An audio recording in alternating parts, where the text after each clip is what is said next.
हम लोग बात करेंगे पास्ट परफेक्ट कंटिन्यूअस टेंस की। पास्ट परफेक्ट कंटिन्यूअस, कल हमने पास्ट परफेक्ट पे चर्चा की थी, आज हम लोग जो है पास्ट परफेक्ट कंटिन्यूअस टेंस पढ़ेंगे। सबसे पहले पहचान, कैसे पहचानेंगे कि ये past perfect tense continuous tense का वाक्य है। तो इसको पहचानने के लिए सीधा सा इसका नियम होता है, इन हिंदी वाक्यों के अंत में, आज वैसे हिंदी दिवस है लेकिन फिर भी इन हिंदी वाक्यों के अंत में रहा था, रही थी, रहे थे आदि शब्द आते हैं। आदि शब्द आते हैं और साथ में समय भी दिया होता है। समय भी दिया होता है। कुल मिला के ये कह सकते हैं कि ऐसे हिंदी के वाक्य जिनके अंत में रहा था, रही थी, रहे थे आदि शब्द आते हैं और उनके साथ में समय भी दिया होता है।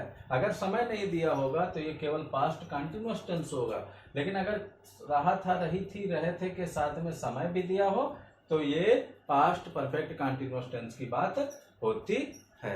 अनुवाद के नियम में एक चीज ध्यान रखनी है, अनुवाद के नियम जब हम इनके पढ़ेंगे, कैसे हम ट्रांसलेट करेंगे, तो दो चीजें ध्यान रखनी है जो हम हर बार कहते हैं। पहला तो है सहायक क्रिया। इस टेंस में सबसे बड़ी बात यह है, सहायक क्रिया के रूप में हैड बीन लगाएंगे, चाहे एक वचन करता हो चाहे बहुवचन करता हो, हमें सोचना नहीं है, हैड बीन का प्रयोग कर देना है। दूसरी बात होगी हमेशा, हमने हमेशा जोड़ा है कि हमेशा कंटिन्यूअस जो होता है उसमें आईएनजी फॉर्म प्रयोग करते हैं, यहां पर भी वही चलेगा, हमेशा क्रिया की आईएनजी फॉर्म का प्रयोग करेंगे। ये दो नियम याद रखेंगे, कोई दिक्कत नहीं होगी। ठीक है, आगे बात करेंगे हम अफर्मेटिव सेंटेंस की। अफर्मेटिव सेंटेंस हम कैसे बनाएंगे उनके बारे में हम जानेंगे। तो बहुत ही अच्छा टेंस है, बहुत ही मजेदार है और बस केवल समझना है आपको। अब बात करते हैं affirmative sentence. AFFIRMATIVE sentence. Affirmative sentence की जब बात हो रही है तो अफर्मेटिव सेंटेंस हम कैसे बनाएंगे, उसके क्या नियम है, क्या रूल है। उसका नियम यही है कि सबसे पहले हमें कर्ता लगाना है, उसके बाद हैड प्लस बीन प्लस वही क्रिया की आईएनजी फॉर्म, जो मुख्य क्रिया है उसकी आईएनजी फॉर्म प्रयोग करेंगे। हमने शुरू में बोला था प्लस कर्म प्लस अन्य शब्द, और उसके आगे बढ़ते हैं क्योंकि इसमें समय दिया होता है, प्लस सिंस या फार, या तो सिंस प्रयोग करेंगे या फार प्लस समय। सिंस का प्रयोग हमेशा निश्चित समय के लिए और फार का प्रयोग हमेशा अनिश्चित समय के लिए किया जाता है। उदाहरण अगर हम ले लें, एक उदाहरण के तौर पे हम समझते हैं कि राम 2 बजे से क्रिकेट खेल रहा था। बहुत ही बढ़िया सेंटेंस है, समझेंगे हम और खेल रहा था, क्योंकि रहा है लिख देंगे तो हम प्रेजेंट की बात हो जाएगी, इसलिए खेल रहा था। तो सबसे पहले हमने देखा अफर्मेटिव है, रहा था आ गया और उसके साथ 2 बजे से समय भी दिया है, रहा था प्लस समय यानी पास्ट परफेक्ट कंटिन्यूअस टेंस। तो ये वाली वाक्य रचना का उपयोग हम करेंगे। इस वाक्य रचना में सबसे पहले कर्ता क्या है, राम। उसके बाद अगला है हैड और बीन, हमने लगा दिया हैड बीन, बिना सोचे समझे, में कोई दिक्कत नहीं। उसके बाद क्रिया की आईएनजी फॉर्म, क्या काम हो रहा है, खेला जा रहा है, खेलना की होती है प्ले, और उसमें जोड़ देंगे प्लेइंग। क्या खेल रहा है, द क्रिकेट, और कब से, 2 बजे से। बजे से आ गया यानी ये निश्चित समय है तो सिंस लग जाएगा, सिंस 2 o'clock। बहुत ही बढ़िया तरीके से आप समझ सकते हैं कि इसमें देखें तो कर्ता राम हो गया, राम कर्ता, उसके बाद हैड बीन हो गया, उसके बाद क्रिया है प्ले में आईएनजी फॉर्म, प्ले है क्रिया और उसमें आईएनजी फॉर्म यानी प्लेइंग।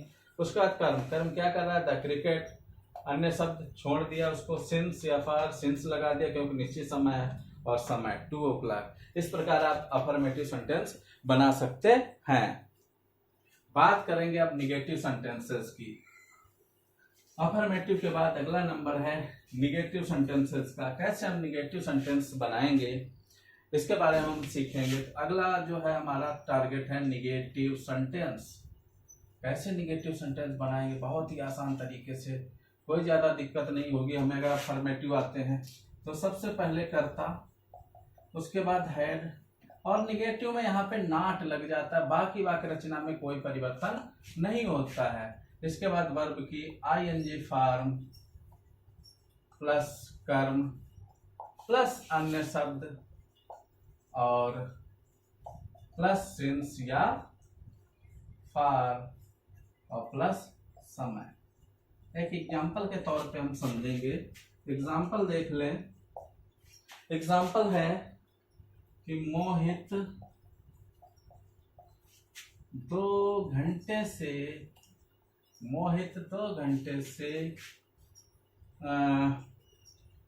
घर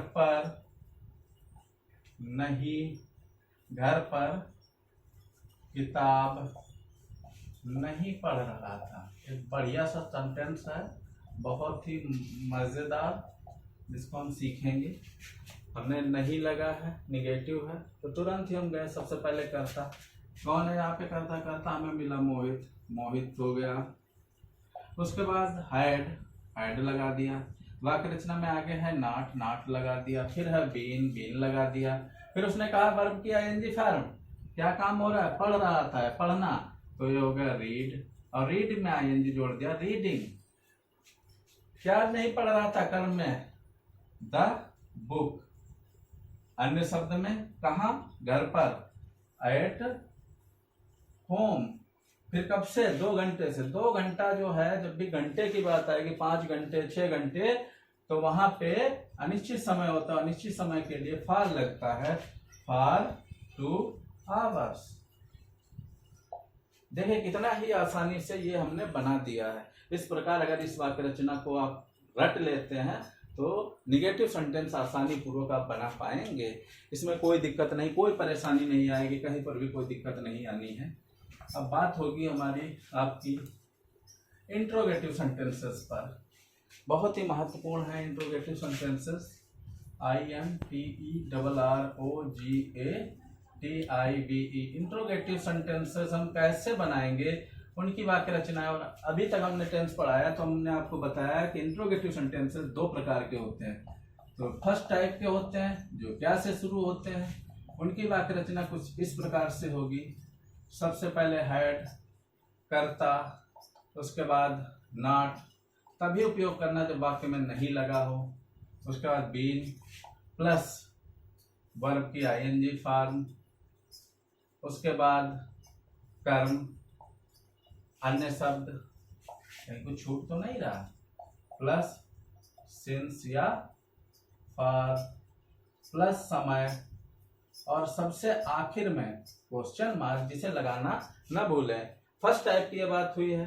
अगर हम सेकंड टाइप की बात करें, सेकंड टाइप के वाक्य क्या होते हैं, जिनमें प्रश्न सूचक शब्द वाक्य के बीचों बीच होता है। सेकंड टाइप में केवल अंतर इतना होता है कि प्रश्न सूचक शब्द शुरुआत में आ जाता है, बाकी वाक्य रचना सेम होती है जो फर्स्ट टाइप में होती है।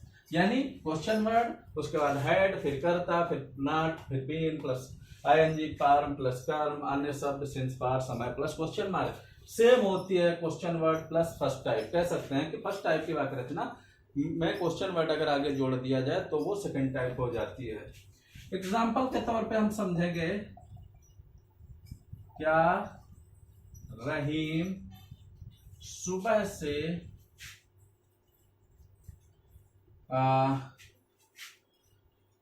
अपना काम कर रहा था।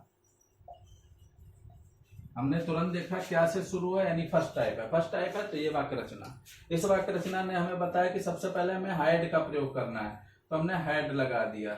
उसके बाद उसने करता बोला, करता का मतलब रहीम, करता इस वाक्य में कौन है, रहीम है, ये हो गया करता। उसके बाद नॉट, क्या नहीं लगा है, नहीं का उपयोग नहीं हुआ है, नॉट छोड़ दो, प्लस बीन, बीन लगा देंगे हम।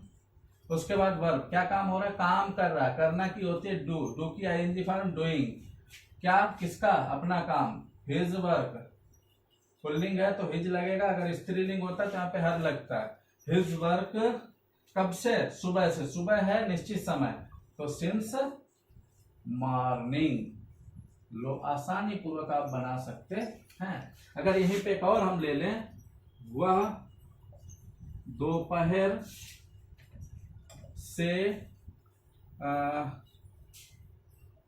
खाना क्यों नहीं खा रही थी, क्यों नहीं खा रही थी, बहुत ही आसान है, ये सेकंड टाइप है। वह दोपहर से खाना क्यों नहीं, क्योंकि इसमें प्रश्न सूचक शब्द वाक्य के बीचों बीच आया है। तो सबसे पहले इसने बताया कि सबसे पहले में क्वेश्चन वर्ड लिखना, क्वेश्चन वर्ड क्या है, क्यों, क्यों लिख लिया, व्हाई। उसके बाद शेष फर्स्ट टाइप वाली, फर्स्ट टाइप में फिर क्या आता है, हैड, हैड लगा दिया, फिर है करता, रही थी है तो सी लगेगा, फिर उसके बाद नॉट, नहीं लगा है तो नॉट लगा दो, फिर उसके बाद क्रिया खाना, खाना, ईट हो गई, ईटिंग हो जाएगी, फिर द फूड, और कब से, सिंस नून। इस प्रकार आप पास्ट परफेक्ट कंटिन्यूअस आसानी पूर्वक बना सकते हैं, कोई दिक्कत नहीं आएगी, सिर्फ आप समझ लीजिए आपका जो है पास्ट परफेक्ट कंटिन्यूअस आसानी पूर्वक बन जाएगा। धन्यवाद।